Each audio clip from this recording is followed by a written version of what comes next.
Have you ever wondered how many people there were in your town, city, state, or country? Do you know that we keep a somewhat accurate count of the people living in the country?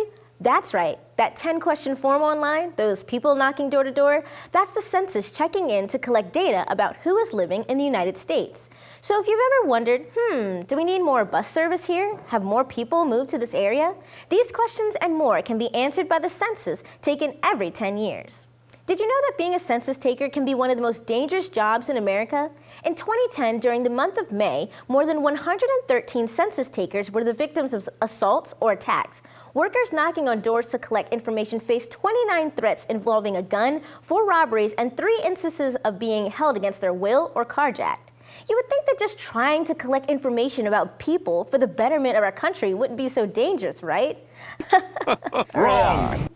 So if you've ever asked yourself, why is someone knocking on my door asking me all of these personal questions? Why am I being forced to answer this questionnaire? Who cares if it's for the betterment of our country? My privacy is my privacy. I get it, I understand you. But if you want to know more about the census and what it is, then you're gonna have to stick around and hear from some experts just what it's all about. My name is Myleah Lofland, and this is What the Gov.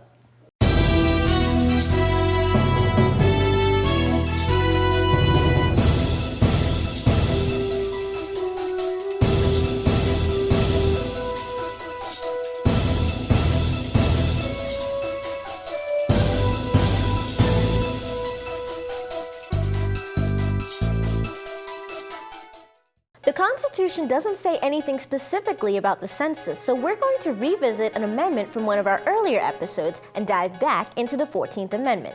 It's time for the Amendment Corner. Today we're going to review an amendment we previously discussed, which is the 14th Amendment. This is relevant because it changed how we count people in America. The first section states, all persons born or naturalized in the United States and subject to the jurisdiction thereof are citizens of the United States and of the state wherein they reside. So let's talk about the history here. Have you ever heard of the 3/5 Compromise? This was presented at the Constitutional Convention, which was a meeting of states whose delegates were formulating plans for the national government. There were many disputes over the proposals between the large, more populous, and small, less populous states. One of the major disputes was over the issue of apportionment, which related to the method of distributing and allotting the seats in the House of Representatives based on population. Delegates James Wilson and Roger Sherman proposed the 3/5 Compromise that counted every 5 slaves as 3 individuals for the sake of representation and taxes. To put it simply, black people were seen as 3/5 of a person, and that impacted how they would be represented in the national government. Today, we use the census information to decide how many representatives each state will get. The 3/5 Compromise was abolished by the 13th Amendment, as was slavery. The 14th Amendment clarified this with Article 1, Section 2 of the amendment stating that representatives shall be apportioned among the several states according to their respective numbers, counting the whole number of persons in each state, excluding Indians not taxed. Whole number of persons is a very important aspect of this update to the Constitution because it made it so that black people would be counted as a whole person and not 3/5. History can be ugly sometimes, but that's why it's so important to know it and learn from it. That's all we have today for the Amendment Corner. So what's the big deal about the census? Well, it has a long history in the United States, and that's what we're here to talk about. The big question of the day is, what's the sense in having a census? Every 10 years since 1790, the country takes a national head count. That first census, required by the US Constitution and instituted by President George Washington, counted fewer than 4 million people. To put that into perspective, that's basically only counting the city of Los Angeles. The most recent census in 2010 recorded 308.7 million men, women, and children of all walks of life.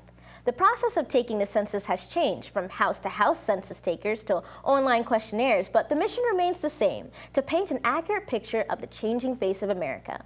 The main purpose of the census is to figure out how many seats each state receives in the U.S. House of Representatives. Since 1911, there have been 435 seats in the House, and each state is guaranteed at least one. Today, I wanted to learn a little bit about the process of how census data is collected, so I invited Terry Fisher and Julius Mena from the Census Bureau to talk with us about its importance. Terry, Julius, welcome to the show. Thank you for having us. Yes. So I guess could you just introduce yourselves a little bit? I'm Terry Fisher. I'm a partnership specialist with the US Census Bureau, and I represent Baltimore City. And I'm Julius Myleah, Partnership Coordinator for the state of Maryland, and I run the operations for the state of Maryland. All right, great. So let's just get straight to it. So what is the census?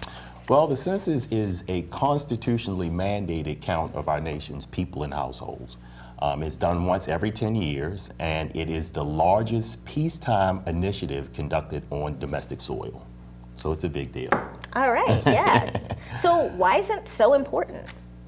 So it's important because a lot of the things we often find pain points in our cities, roads, we need more teachers, the services that everybody uses, it's all based on the population count. So about $675 billion is allocated for this time around from the federal government to states for the things that we need, services, roads, school teachers, all those things. But a lot of times that connection isn't made, right? So we say we need better roads, we need better this and that, but we often don't say, so let's get counted in the census. So we need those counts in order to get those resources. Absolutely, absolutely.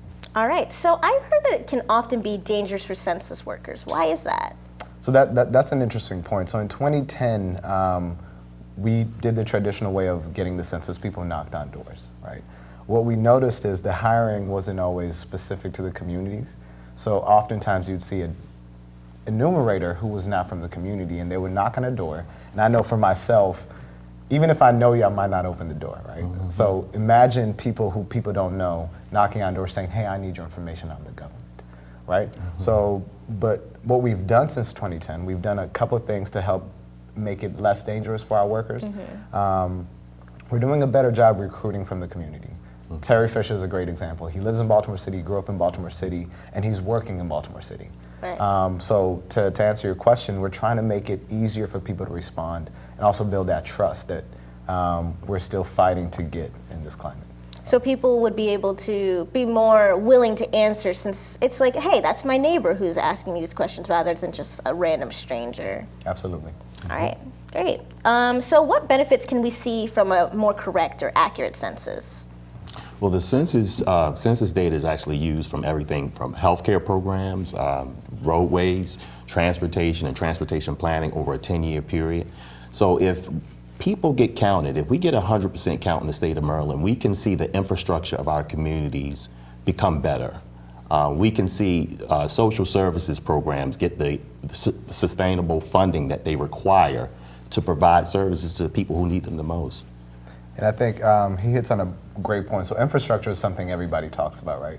But when you make it plain, it sounds like a lot of businesses determine whether or not they're going to come to a city based on census data, right? Mm-hmm. So infrastructure looks like new businesses, which looks like new jobs, which looks like at the end of the day, people want jobs, people want access to healthcare, people want access to food and just better services, right? So these benefits seem intangible when we talk about the constitutional mandate, but as Terry pointed out, when the infrastructure is being set, it actually builds healthier, more sustainable communities.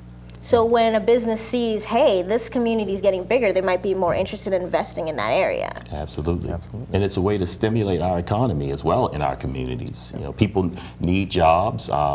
And another thing that we'll probably talk about a little later is that the census is going to be offering employment to people from the communities as well. But when businesses come, that gives our communities an opportunity to have a stimulated economy, and everybody benefits. Great, great. So tell me about that rumored citizenship question. It was struck down by the Supreme Court, right? We need to clear up this rumor, I think. Absolutely. So, absolutely. I'll just start by saying the citizenship question is no longer on the form. This was a decision made after the Supreme Court struck it down. But we also went ahead and started printing out the forms without the citizenship question as early as July 1st. But you hit on a great point. Most people don't know that. Right, you can go on Twitter today and there's still people saying, how dare they have the citizenship question on there? Right. But if we take two steps back, the part that you did not hear on the news is the Census Bureau is an apolitical, nonpartisan government agency. Right, so politics isn't what we do, right? We actually do not take a stance on that. So our job is to count everybody regardless of citizenship, every resident. We don't care party affiliation. We want to make sure everybody gets counted. You're trying to get the most accurate data. Period. Right, but we do understand that because of the citizenship question debate, we've lost a lot of trust, right? People are saying, well, the climate is that we do not want to count certain people, and we often tell people that's not true. Our job as census employees, and we were both sworn in. Yeah, absolutely. We took an oath to uphold Title 13, meaning that when you do take this form, it's going to be private, it's going to be confidential. We will not share your information with anybody, not law enforcement, not CIA, not FBI, even if you're not a citizen, right? But as you already know, that information gap is still lacking, right? There's still people who are terrified, scared, and our job, and he can talk more about his role as partnership specialist, we're here to build trust. We understand we might not be the trusted voice right now as government workers, but that's how we're excited to work with cities like Laurel and governments and nonprofits. And he can talk about some of the great partnerships in Baltimore City where we're leaning on the trusted voices, the real trusted messengers to deliver this message and say, hey, citizenship question is no longer on there, and it's still confidential, and it's still easy, and now it's more secure. So. Yeah, and we're working with organizations like the Center for Urban Families in Baltimore City. They provide services to low-income residents. They have a healthy fatherhood program as well. And so they are the organizations that can reach the masses. They can reach the residents, as Julius pointed out, a lot better than we can, because they are providing the service, and they have an established relationship with the constituents there. And so, again, we're depending on our nonprofit organizations, we're depending on our social service organizations to come to the table and help us, because at the Census Bureau, we can't do it alone. We need everybody to get a 100% and accurate count for this 2020 census. And we need everyone to be out there spreading the correct information. When you see someone saying the wrong thing, let them know, like, because this is really important for us to get an accurate count. Absolutely. And by having that misinformation, it can really hurt the census count, right? Absolutely. So. Absolutely. So I think a lot of people have wondered this. What happens if you don't answer the census? You know, we should, but what happens if you don't answer it? So that's a great question, and I'll give you the fluffy answer, right? Your community loses out on, for 2010, it was about $1,800 per person was lost to undercount. Wow. But the part that everybody wants to hear, because we're government, what is the penalty? Yeah. So there is a penalty under Title 13, however, we're not a law enforcement agency, right? So we're not penalty based. Our job is to invite you to respond, because the real penalty comes from your non-response in your community. The census form, as it's written, it's a self-response form, so we cannot mandate you to respond. We can encourage you to respond. And there's a penalty written by the law, but at the end of the day, it's just you understanding what the penalty is to your community, which is dollars lost, roads, infrastructure, over 10 years. So basically, you're really only hurting yourself if you don't answer the census. Stop hurting yourself by not answering the question.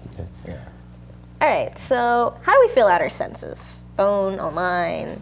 So for this 2020 census, it's very unique in the way that we're giving constituents 3 ways to respond. They can respond online via a very safe and secure online questionnaire that will be available as early as March 2020. We're also going to have a dedicated phone line for constituents to call in their responses if they're not particularly comfortable with the online aspect questionnaire. Okay. And last but not least, we're going to continue with our traditional mailings, our traditional forms. If you don't self-respond, you'll probably receive a form in the mail that you have to fill out. And it'll also be available in 13 languages, right? So in 2010, we realized America is changing, right? So let's go online, right? America is changing, so let's actually cater some of our form and how make it easier for different communities to answer. So it's available in 13 languages on the online, on the phone, and on the paper form. Online and on the phone, but it's also indexed to 52 languages, right? So this is first time ever. So to his point, it's easier to respond than ever, right? Given the climate, it's still easier to respond, and that's what we want people to understand. So you're trying to make it more accessible. Absolutely, and we probably also should add, for our residents with disabilities, we're going to provide guides in American Sign Language as well. So we want everybody to be. So you're really trying to make this as easy as possible for everyone to answer. Absolutely. Absolutely. All right, so who are the hardest to count populations, would you say? So you can talk about some of the traditionally hard to count, and then I'll talk about the ones that we often miss. Yeah, so some of our traditionally hard to count populations include immigrants, and non-English speaking residents, you know. So the fear, there's a lot of trepidation around deportation and things of that nature. And so we want to work again with those organizations in Baltimore City and across the nation that provide services to those, to that subpopulation. There's also hard to count in our 18 to 25-year-old population as well. Some college students that actually live off campus and who may not readily recognize that high-level civic engagement, which is the census, as being important and imperative to participate in. We struggle with getting that population to vote, so that makes sense why it's so difficult to access that population as well. And our children under 5. So in Baltimore City, we're working with Baltimore Healthy Start Program. We're working with those organizations that target mothers, single mothers and families, those organizations that provide services again to that subpopulation, and we're going to do everything in our power to get the word out so that they understand that if they participate, they're going to be bringing vital resources back and sustainable resources back into our community. And this is important because we're a data-driven agency, right? So we knew this in 2010. We know that these populations are still hard to count or low response score areas, and we even have a tool, census.gov/ROAM, that's ROAM, where you can put in your zip code and it'll tell you right now in your zip code, this is what we're predicting is a low response score. But what we found, even given all our data, we still miss some people, right? So he hit on the college students, but what we often hit is college students are often assumed they're going to be counted by the college. The parents assume that I should count them at home. So off-campus residents, which as we know, a lot of colleges don't have enough housing, they're all being missed. So you can literally put in the same tool, put in that zip code, and you'll see this huge undercount around every college, every community college. And we call these group quarters, right? So we're working with new partners because what we thought about group quarters before is different. Empty nesters, right? I have a house, I no longer have children, I'm renting my house to a college student. A lot of times they're like, this person doesn't live here. But the reality is they do. They spend over 60% of the year there, right? So we're this time around, because of the mobile population, we're finding a lot of communities that didn't exist in 2010 that are going to be a new hard to count population. So we leaning on our partners to really get that out. Our trusted voices. Yeah. So just working to be able to access those populations and count them as well. Absolutely. All right, if there's someone out there right now who's kind of leaning on the fence, I don't know, I'm kind of lazy, I don't feel like doing it, what would you say to them right now? I'd say that the census is constitutionally mandated, and I say that it's a requirement for each and every one of us to take personal responsibilities for the vitality of our communities. We all have to do our part. This 2020 census is easy, safe, and important. The Census Bureau is very mindful to make this census, as you said, as accessible as possible to everyone. And if you want to see your communities thrive, if you want to have a strong voice in government, if you want to bring a part of that $675 billion in federal funding back into your community, then you need to participate. Make sure that April 1st, 2020, you're counted. And I'll say it's also about telling a new narrative, right? Data tells a narrative. In 2010, there's data that's saying something about your community that might not be true. Be accountable, take ownership, make sure that when they tell a story about your community, it's not that you were not counted. It's not that there's not enough service. It's that we now have the funding and now we can advocate for even more resources for our people so we can thrive and grow and be part of the bigger snapshot of what it means to be a resident of this great nation. All right, well, thank you both so much for coming on the show today. I really do appreciate all your great insight. I'm sure everyone at home really appreciates it as well. Thank you so much. Thank you. Appreciate it. My fellow reporter Stephanie Johnson was in the field talking with citizens as well as Mayor Craig A. Moe on why it's so imperative to keep an accurate count. The city of Laurel had a census kickoff event to get people all excited for next year's census. Let's take a look at her story to see what she found. Really asking for basic demographic information. We're not asking for any bank account number or anything that would be put you at risk. The 2020 Census Day is not until April of next year, but that didn't stop the city of Laurel from kicking off its campaign to get everyone counted. We also get a bonus in terms of representation. Mayor Craig A. Moe, along with county and regional census representatives, told the crowd why every person needs to be counted. It's so important for them to be counted. It has a lot to do with federal money that comes through the states down to the localities. And the city of Laurel relies on these funds that come from the federal government. Funds that could improve the city's roads, schools, and attract potential employers. Neighbor Wanda Perez came out to the kickoff. She voiced her concerns about the rumored citizenship question, which has been removed from the census, but a lot of people still don't know about. Citizenship question, whether you are a U.S. citizen or not, has been blocked by the U.S. Supreme Court. That will not be on the census questionnaire. I asked the citizenship question because if I were to be one of the volunteers to help to get that group of people that are not, that are afraid to answer the question, the census, I can give them more information and I can provide them with the confidence to know they're not going to be punished or anything. We don't want anybody to shy away from answering the census form when they're mailed out or they're received at their homes. Fill them out and return them. The event is over and the park is empty right now, but the mayor says that people can look forward to more events like this leading up to the 2020 census. For Laurel TV, Stephanie Johnson. So, if the census is supposed to be good and helpful, why has there been so much controversy? Recently, the Trump administration proposed to re-add a question that hasn't been asked since the 1950s. It was going to ask respondents to identify if they are a citizen or not. But it's not true at all. As you heard from our experts, are you listening? There will not be a citizenship question on the census. The Census Bureau is battling a lot of misinformation and fear in many communities because of this question. So it's now our job as better informed citizens to let all of our friends and family know the real news. So when it comes time for the census, fill out that form, answer those questions, help us keep an accurate count of our population so we can have better data to make this country a better place for you and I to live in. But that's all we have time for today, folks. Our content comes from community questions, so if there's a question that makes you go, what the gov?